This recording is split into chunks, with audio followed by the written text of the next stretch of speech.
buy in May and go away. Hi, everyone. Welcome to the Real Vision Daily Briefing. I'm Maggie Lake. With me today is Peter Boockvar, the CIO of Bleakley Financial Group. And Peter is also part of the RV Marketplace. Hi there, Peter. Hi, Maggie. Good to see you. Good to see you too. So clearly, the first line is a riff on the old adage, sell in May and go away. And coming into today's session, it certainly seemed like equity investors were more interested in buying. And we did see the indices end up, mostly positive. The Nasdaq's kind of on either side as we settle in here. Russell down 0.75%. But that University of Michigan Consumer Sentiment Index seemed like it kind of set the tone. That was pretty ugly this morning. What did you make of the data? It was ugly because it was trying to recover. Now, with perspective, it's still well below where it was in February 2020, well before inflation started to flare up. But it was really three things that are persistently weighing on consumers. And one of them is very noteworthy. Now, it's still sticky, or the cumulative rise in inflation, even though the rate of change might be slowing. It's higher for longer interest rates. But what's really most notable about it is another piece of evidence that the labor market is softening. And the number of those that expect higher unemployment over the next 6 months rose to the highest level, I think it was since 2011. So that really stuck out. But I'm seeing a lot of different anecdotal pieces falling into place, pointing to this slowdown in hiring. So that was certainly concerning. And so I called it a trifecta of worries for the US consumer. Yeah. So, that combination is really problematic. It's kind of the worst case scenario for the Fed. It is. But here's where it gets interesting is that the Fed is very focused on inflation rate of change, where the consumer is really just, as I said, dealing with a cumulative rise of nearly 20% in inflation. Granted, wages have offset a lot of that for some people, not so much for others. But there's definitely strain, and it depends on where you are, sort of in business, in terms of how you touch the consumer, because there are certain parts of the economy and dealing with consumer spending that's doing just fine, like live entertainment that we heard over the last couple of weeks from Live Nation. We heard from Madison Square Garden Entertainment that they're not seeing any change in consumer behavior as they pack their arenas, whether it's a concert, a sporting event, or a comedy show. But then on the other hand, you hear from Starbucks and McDonald's talking about strain on their consumer. But on the flip side, you hear someone like Cheesecake Factory said that things seem to be doing okay. It's hard to sort of reconcile. I did hear one interesting sort of thesis on this based on consumer surveys that they've done. Because you look at like Chipotle, that seems to be doing just fine. And this person, based on what they've heard from consumers, is that let's just say you're out, you have $10 that you have budgeted for dinner, and you can go to Chipotle, and because of those big bowls, that $10 can get you not only dinner, but there's going to be leftovers that you can have lunch the next day. So Mm. $10 will get you two meals. Whereas you go to McDonald's and $10 is only going to get you one meal. And I think that is somewhat interesting, and it tells you, how price conscious a portion of the population is right now, and it's highlighting sort of the strain on at least the lower and even the middle income consumer that's stressing out here. Yeah. It's so hard. We always say this, but again, I think it comes down to timing. And I want you to walk me through what you think. But last month, it came up again today in conversation. But last month, in his annual letter to shareholders, Jamie Dimon warned the bank was preparing for a pretty wide range of interest rates, anything from 2 to 8%, right? That 8% level kind of like, caught people's attention because it sounds so high. But he had said 7% before. It's been pretty consistent, though, warning like, hey, don't be too complacent about inflation. We just may be in a structurally higher inflation environment. It doesn't mean that rates will hit that or that they'll go that low. Maybe they'll like zigzag back and forth, which is kind of what we've seen as everybody runs from, scenario to scenario. But when you see the economy look like it's rolling over because that this is like adding to that. We had a week monthly lower than expected, weekly jobless claims was low, the employment today and consumer confidence was low. We look like we have signs of the economy softening quite a bit. But then you have those inflation expectations. Wouldn't a slowing economy kill demand and bring prices down, or is there something different going on that we need to understand? Well, you'd think, inevitably it would, but here you have one of the interesting things within that consumer confidence report is plans to buy a home fell to the lowest level since that question was first asked in 1978. But home prices keep going up. So that is the clear definition of a stagflationary situation. Now I know people throw out the word stagflation for the broader economy. I like to really more talk about sort of individual pieces of it, because on the other hand, certain businesses, consumer products companies, are having less ability to pass on higher costs because it's damaged their volumes. So they're trying to reverse themselves. So I think the economy is remarkably mixed and uneven. Is really how I'm trying to describe it here. I mean, yesterday the Atlanta Fed raised their Q2 GDP number, even though it's only a month and a half into the quarter, so it's still, you take it with a grain of salt. But they raised it to over 4%, and then the next day you see this collapse in consumer confidence. Hmm. So they're just a weird sort of brew of things going on. But from my viewpoint and what I read and see and analyze and hear from companies is that it feels much more like a 1.5% economy than anything remotely uh, looking like a 3 to 4% economy. Yeah, that's fantastic, Peter. And I wanted to ask about that because I know you listen in on so many of the earnings calls, and not everybody takes the time to do that and analyze it for people in your book report. What what are they saying is their concern? Are they worried about demand? Are they worried about the consumers? Is it global? All of the above? What was the vibe that makes you think they're describing an economy that's closer to 1.5%? That's a big difference from what the Atlanta Fed's saying. It certainly was well, on the industrial side. Manufacturing is still trying to find a bottom after almost about 2 years of contraction. Mm. There's no uptick yet. They're thinking that things are bottoming, but there's no improvement. We talked about further signs of a slowdown in the pace of hiring. I mean, jobless claims yesterday saw a big jump. Um, Certainly in measuring the pace of firings, which had been pretty muted for a while. Now, this could be just a 1 week anomaly because of issues with a certain state here and there. We'll have to see next week, but it definitely was eye catching. Uh, then, on the other hand, like I said, you hear higher income spenders that are still spending, and you have all this government spending that's flowing through a lot of the data that's really distorting things. Uh, so it depends on sort of who you're doing business with. If you're Vulcan Materials or Martin Marietta, that's selling aggregates to the local government because they're building new roads, well, your business seems to be fine there. If you watch the or Dodge Construction Network. They have a monthly index, and they talked about the robust spending on the construction of data centers, which we know is pretty good. But on the other hand, most other areas of commercial real estate is you're seeing very little construction. Who's building new office buildings unless Oh, it's I mean, a what are they mid doing with the class ones A that building? exist, right? That's the Yeah. problem. So, multifamily new start construction is collapsing because there's so much supply already coming online this year. So they're just, for every pro, I find a con within this economy. Yeah. We have a comment from Ched on in the chat. 1.5% real terms, 3 to 4% nominal economy. Um, which a lot of people sort of liked and think that resonates. You mentioned that fiscal spending. So, that's one of the impulses and one of the things people are looking at in terms of factors that may be keeping inflation, if not structurally higher, at least for a longer period of time and, may keep that upward pressure.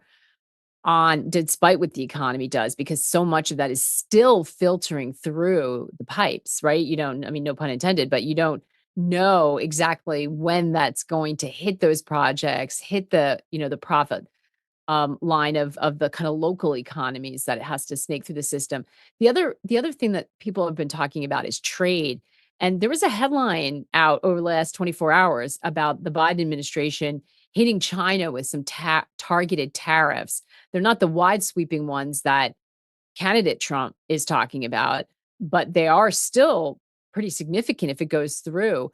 Do you worry about that being another area, especially as we head into the election, that could cause, if not outright inflation, sort of maybe um, factor into those inflation expectations, even on the part of corporates?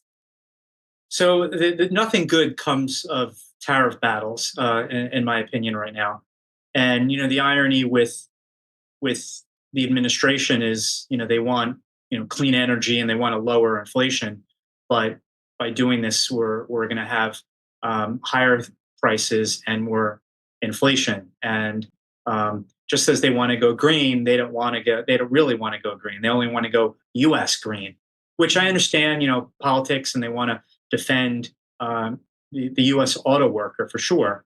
But it's like I said, nothing good comes of this, and it's another reason why we're not going back to the salad days of 1 to 2% inflation anytime soon. Now, inflation could continue to moderate because of services and the slowdown in rents, but I just don't see any moderation in inflation sustainable, and I see a good reason for goods prices to inflect higher in the back half of this year into next year, and that inflation volatility is the way I've been defining the new era that we're in. And there's Yeah. going to be a lot of it. And there's going to be another flare up of inflation in the coming years, particularly when apartment rents start to inflect higher again, because there's not going to be enough supply after we digest the current stuff that's in tow. And fast forward to November after the election, God knows how many more tariffs we may see if Trump wins, and because China's not just going to sit there and do nothing, they're going to retaliate. I mean, Europe is talking about trying to defend their auto sector Mhm. uh, against low cost Chinese EVs, and I understand that concern. I understand you want to defend your domestic auto production, but it's just a dangerous game to play with consequences that I don't see being very good. Yeah. Well, that's the problem. If you want to defend it, you have to know it comes at a cost, right? And that cost is higher prices across the board. Forget about the geopolitical. And we heard many people have been talking about that EV sector is a shot across the bow of what might be coming, and we talked yesterday to Shazad from the China Beige book about, if China is not able to grow its domestic economy, do they turn to exports because they need to? And then what does that look like? You've got the pressure coming from China as well because they need to support their growth. So you're getting it on both sides, and it's shaping up to be a really, really tense situation. I Yeah, I mean, mean, you it's have the Europeans and the Americans that want everyone to drive an EV, but we don't want you to drive an affordable one from Chinese. We want you to pay up if it's only made by us. So there's a lot of blame to go around with this situation here. absolutely. Is there anything that you heard on the earnings call that was a surprise or a positive surprise or led you to believe that, at least from a sector perspective, that things were better than you thought? They're definitely, well, not necessarily that they're better, but I did see some CEOs believing that certain parts of their business are troughing and that the second half of the year is going to be better. Even even on the labor side, just as I'm seeing the labor market weaken, ZipRecruiter reported earnings yesterday, and they've been talking about slowness in their business for a year now. But now they think that they're seeing some signs of stabilization, Hmm. just as I'm seeing signs of deterioration. So we'll have to see how that plays out. As I mentioned on the manufacturing side, some are hoping for some bottoming, and that maybe we're about to see some inventory stabilization after the drawdowns we've seen over the past year and a half. Some are more optimistic than others that we're going to see it. Also on the freight side, Expeditors reported this week, and they're more focused on air and sea in terms of transportation, less so trucks. Uh, but they're seeing some difficulties in that business because there's a lot of excess supply leading to lower prices. But then on the Mm. other hand, you're seeing the World Container Index reflecting another jump in container prices over the past week because the Houthis are expanding the areas at which they're attacking to create problems there. Uh, aren't that many other reasons other than just the continued stress that lower and middle income consumers are feeling, and even just some pockets of things that we need to watch on even the upper income consumer, like even Mm. travel, for example. Most of the strength in travel actually is international.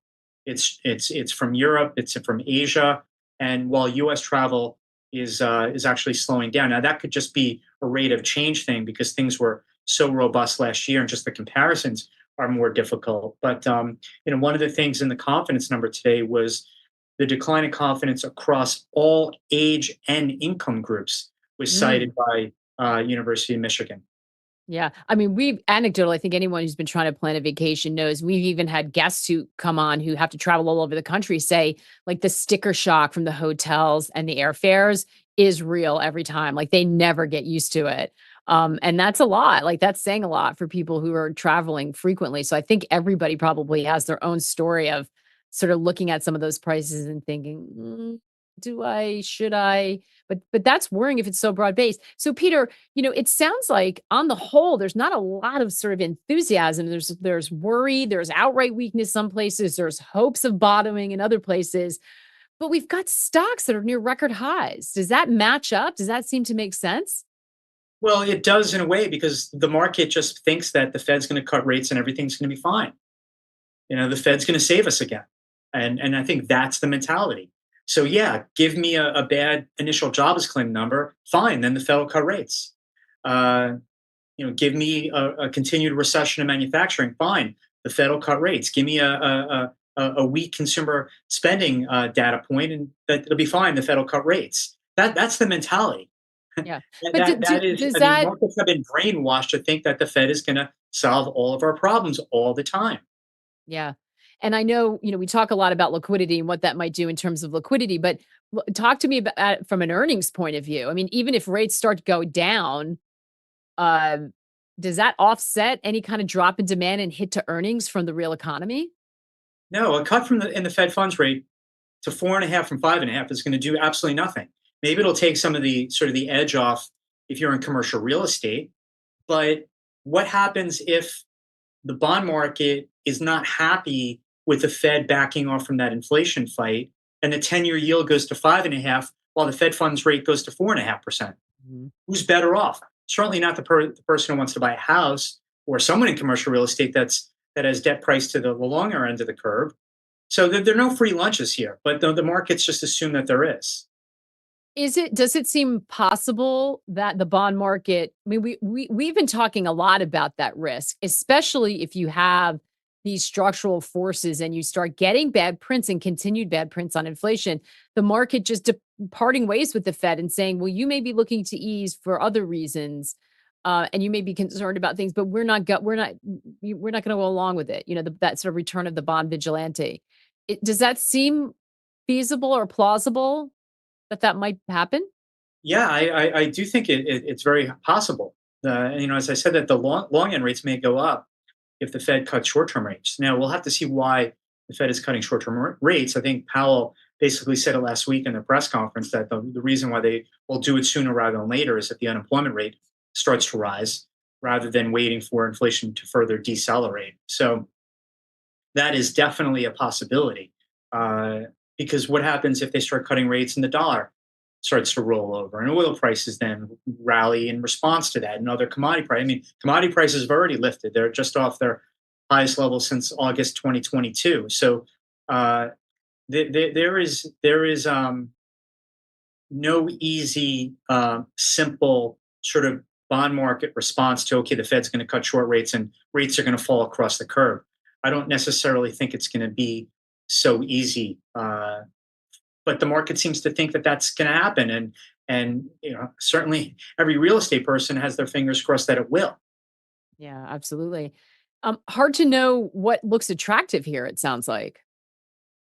Yeah, it's not easy. I've tried to focus uh, my investments mostly in commodities, in energy stocks and So you uranium. do like that because that hasn't really like we haven't seen energy prices maybe go up the way people would have thought with the backdrop of geopolitics. So some people kind of wondering about that. Well, all oil has to do is hang around this 80 level, and these companies are going to do extraordinarily well. Buy back a lot of stock and pay a lot of dividends. Uranium prices have been very strong, and I'm been warming up to agriculture related stocks of late too. But I also find interesting opportunities in Asia. One of my ideas, and I probably mentioned it here, and it really sucked wind in January, but with that the Hang Seng was going to outperform the S&P this year, and uh, that didn't really garner many agreements. But and after falling 10% in January, now the Hang Seng's neck and neck with the S&P this year. So I do think that there are opportunities out there in contrarian ways that investors should look at. I mean, we've been bullish on Japan, I and mean, that you've been hasn't bullish worked on out. Japan before anybody was watching it, before anything happened with the yen. You've been on this one for a while. Yeah, yeah, that one has worked out, and I do think that there's still more room. I think that investors need to widen their investing focus outside of Nvidia, Microsoft, Amazon, and Google and Apple.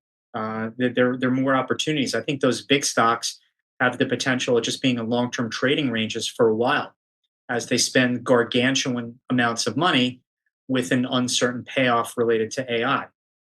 Are you bottom picking it all with Chinese stocks, or is it something specific like Hong Kong over China for you? Well, I think you can buy Chinese stocks that trade in Hong Kong. We've owned the Macau casino stocks for a while. Las Vegas Sands definitely got beat up after they reported, but I do think Macau is on an upward path. AIA Group got beat up. We bought some more, and it's since rallied. Trip.com has done very well as the Asia consumer travels again, and even the Chinese are traveling again as visa-free relationships get struck with other countries. And I just think that over the coming years, to me, that's still the growing middle class in Asia. And I've said this many times on the show, is the most exciting economic growth story over the next 10 years. So we want to be there in certain markets, not just Hong Kong, but stocks in Singapore, or in Japan, even, are ways of playing that too. Yeah, Singapore is very interesting. We'll have to talk about that more at another time. They've been really making a grab for the financial business to be the financial center of Asia. After some of the wobbles of Hong Kong, they've been doing some Yeah, really interesting exactly. things. They're hosting a lot of fintech and really kind of creative, but really focused on that financial sector in particular. Do you when you look at those regions, Peter? Do you look at I mean, you do some, like, deep diligence, on individual stocks, I know that, but do you prefer that? Do you look at an ETF? Does that also work if you're comfortable with the underlying holdings? How do you approach those international how do you advise people to approach if they feel like they might wanna look internationally? So we'll do both. We own, like in Singapore, we own EWS, which is a Singapore ETF, but we're also long like Singapore Telecom. And me personally, not for clients, I own a bunch of individual stocks that trade on the Singapore Straits. They're just names that I like. So I think it's a combination. I think with Hong Kong too, where in China you can buy, one of the ETFs that'll benefit from owning the Tencents and the Alibabas and the Pinduoduo and JD whatever, and then you can also hone in on individual names as well. I know there's pushback about the geopolitics and all that, and my answer is that if there's a real ramp up of trouble with China and Taiwan and the U.S., we're all Mhm. in trouble. Yeah. I can only imagine what's going to happen to Apple stock if there's trouble, and I just don't see it. I think at the end of the day, dollar signs and economics are going to rule China's in decision making. And the interesting thing is, on a dollar basis, China imports more semis semiconductors from Taiwan, then they import energy. So China plays a very difficult game if they try to invade Taiwan. Now that stokes a whole broader conversation with this, but I do think that there are ways of investing in that region. I mean, even stocks in Hong Kong that benefit not just from growth in China, but just growth in that entire region. So am not afraid of investing there. Now, we don't do it in a massive way. We do it enough to be comfortable. Yeah. It's really fascinating. I was in a conversation recently with Rana Mitter of Harvard, who's also talking about don't discount the broader region as well, not just Taiwan, but further south throughout the Southeast Asian region. The As something Taiwanese stock market's up 15% year to date. Yeah. They're Well, actually not worried they've about it. been living under that, there's so many eyes on it, that, yeah, it's very interesting, super, super complex, but interesting to see that you're willing to go there, considering that overhang. We had a question, um, how is Peter positioning for the next 6 to 8 months, given all the mixed signals in the economy and uncertainty? So it's a good question. Our focus, my focus, is not necessarily to say let's have the portfolio absorb what may come our way in the next 6 to 9 months. Call it. I have more of a multi-year time horizon. But I think in this kind of a market for the next 6 to 8 months, basically the time frame that takes you into the election, you always have to be careful. I'm always the one. I always take the attitude of like, let me just watch my downside, and the upside will take care of itself. So I'm just not trying. I'm trying not to be in areas of the market that's just very overcrowded, and we all know where the most overcrowded parts of the market are. It's clear. And interestingly enough, soon we're going to get Nvidia's earnings. Speaking of overcrowding, their business is great, I'm sure, but it's obviously well known within the market. So I think just going to parts of the market where others are not, I guess you can call that value investing. To me, is how I'm sort of prepping for whatever comes our way. Yeah. I mean, I think it roughly falls under value investing, but it's probably more nuanced than that because you're right. A lot of those trades, and you're looking for where the best opportunity is, right? It's opportunistic Yes. as well. Just a follow question: when you are doing that, whether ETF or individual, are you taking currency into account? Because both with China and the yen, there are concerns about devaluation, and concerns about the level of the currency. I think we probably should say disorderly devaluation if that were to happen. How do you hedge or protect or take that into consideration? Well, I get two things because we actually bought a new stock today that has some currency risk to that. So with China, some people are saying that the Chinese need to devalue. I'm thinking to myself, China's got like record trade surpluses. Why would they need to devalue? That makes no sense. And President Xi wants a strong currency. He wants a strong China. Uh, they're not devaluing. And on the yen side, I'm sorry, not today. This week was actually really, I think, interesting with the yen because over the last couple of weeks, we know the yen touched 160, and we got two rounds. The first round happened before it hit 160, where the BOJ, I'm sorry, Ministry of Finance, they didn't admit it, but they likely intervened, and via the BOJ. And then we had a second round when we touched 160. Now, what that was followed this week by much, I think, pointed commentary from Governor Ueda of the BOJ speaking to Parliament, where he literally said, if we have to, we will raise interest rates to defend the yen. He didn't say it in such explicit terms, Mm. but he essentially said it. And then you had the minutes from the last BOG meeting that came out, and multiple members specifically talked about the danger of a weak yen to Japanese citizens in a time when inflation is higher, and that they may need to use monetary policy to stop that. So, I've been looking for and trying to figure out when is there going to be a turn in the yen, and I thought, this is kind of interesting. Mm. This commentary. Maybe they're actually not messing around, and that they will back up currency intervention, which typically never works, with actual action. So I was thinking maybe I should go long the yen here. And then I combined this with a stock that I've been watching for a while and that I've actually started to do more work on over the past month was 7NI Holdings, which owns 7-Eleven. 7-Eleven, which is not just something that's in the US, it's a global brand that Mm, some thought, okay, maybe it's finally time to buy this. So we bought Seven and I. So we're going long this retailer, but we're also going long the yen essentially. So I was comfortable enough to get yen exposure without doing it directly by just buying the yen, but also buying a stock that I wanted to buy anyway, and now I have yen exposure as well. yeah. Fantastic stuff. And you're right. And currency intervention doesn't last forever, but it can make a big difference when it's a surprise and if it's coordinated. And there've been lots of little stories coming out. Could the US and other partners around the world get together to sort of weaken the dollar a little, maybe provide some relief? I mean, listen, it could be speculation, who knows? But those are the things that kind of make a difference on the margin. Peter, great stuff. I love catching up with you for all you're so detailed in all the work you do. And I know that people are asking and they're going to ask us after this.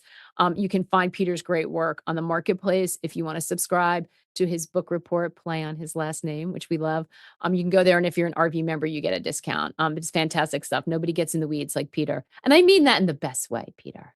Thank you, Maggie. Appreciate it. And a big happy birthday and Mother's Day to you Oh, next you month. dirty dog. You let the secret out. But thank you. Yes, my birthday falls on Mother's Day today, which I say is a bit of a ripoff, but it will be lovely. And I hope it's going to be sunny. It's sunny in Texas for some folks, Paul mentioned. Soggy elsewhere. We are feeling that too. We're getting a lot of rain. But hopefully, if you're in the path of all these crazy tornadoes and storms, that you're going to be safe and be able to celebrate the holiday with the moms in your life. So have a great weekend, everybody. We'll see you next week. Take care and good luck out there.